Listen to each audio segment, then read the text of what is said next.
Bonne nouvelle pour ce 2 juin, Évangile de Jésus-Christ selon Saint Jean. En ce temps-là, les yeux levés au ciel, Jésus priait ainsi. Père Saint, je ne prie pas seulement pour ceux qui sont là, mais encore pour ceux qui, grâce à leur parole, croiront en moi.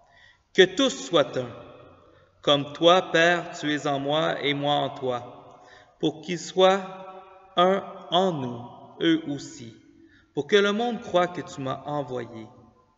Et moi, je leur ai donné la gloire que tu m'as donnée, pour qu'ils soient un comme nous sommes un, moi en eux et toi en moi, qu'ils deviennent ainsi parfaitement un, afin que le monde sache que tu m'as envoyé et que tu les as aimés comme tu m'as aimé. Père, ceux que tu m'as donnés, je veux que là où je suis, ils soient eux aussi avec moi, et qu'ils contemplent ma gloire, celle que tu m'as donnée, parce que tu m'as aimé avant la fondation du monde. Père juste, le monde ne t'a pas connu, mais moi je t'ai connu.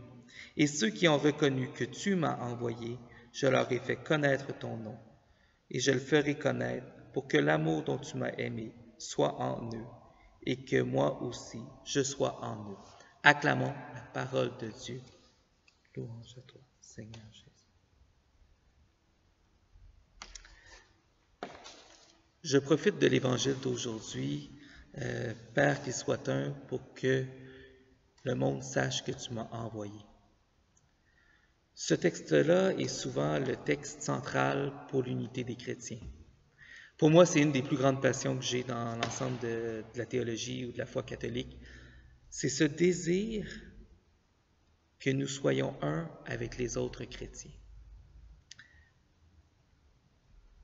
Être un avec eux, est-ce que ça signifie que nous serons tous catholiques, que nous pratiquerons tous de la même façon, que nous aurons tous le même leader visible?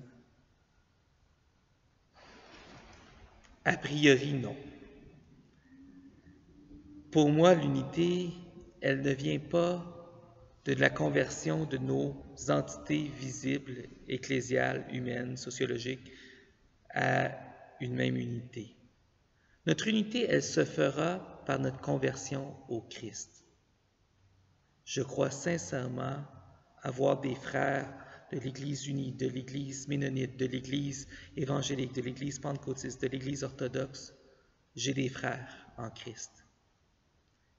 Et j'en suis convaincu, nous poursuivons un même Dieu, avec un vocabulaire différent, avec des pratiques différentes, avec des règles différentes, avec même une compréhension des récits différents.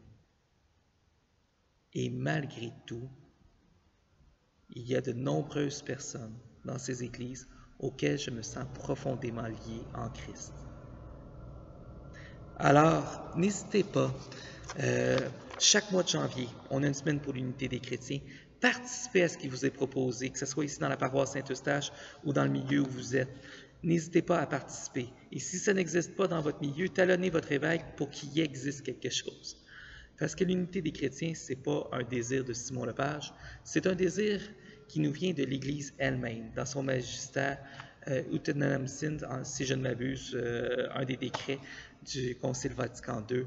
Alors, il faut oser revendiquer cette mission de l'Église. On continue avec les pistes de prière pour aujourd'hui. Alors, je ne prie pas seulement pour ceux-là qui sont là, mais encore pour ceux qui, grâce à leur parole, croiront en moi. Souvent, quand je lis l'Évangile, je vois le Christ qui a le souci de ses apôtres, qui a le souci de ses disciples, qui a le souci des petits dans la société dont il parle. Et en même temps, je n'ai pas nécessairement la conviction que son souci s'étend à moi, 2000 ans plus tard. Et quand je lis cette phrase-là, il y a quelque chose qui vient me toucher dans la sollicitude du Christ.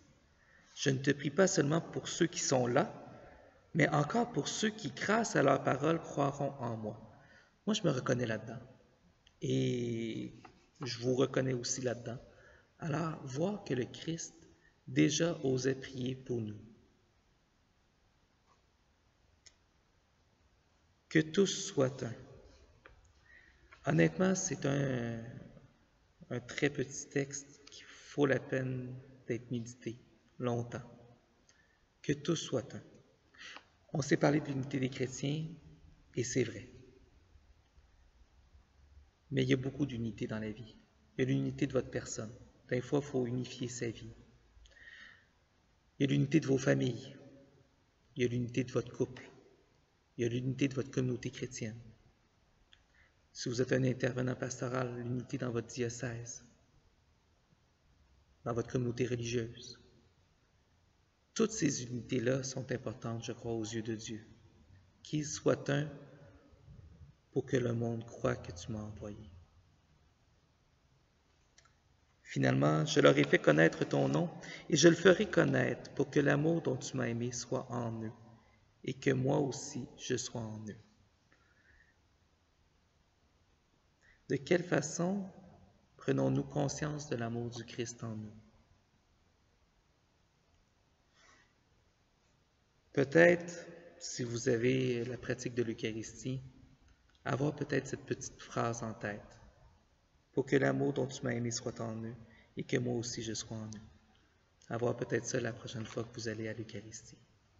Sur ce, bonne suite de votre temps pascal et bonne prière.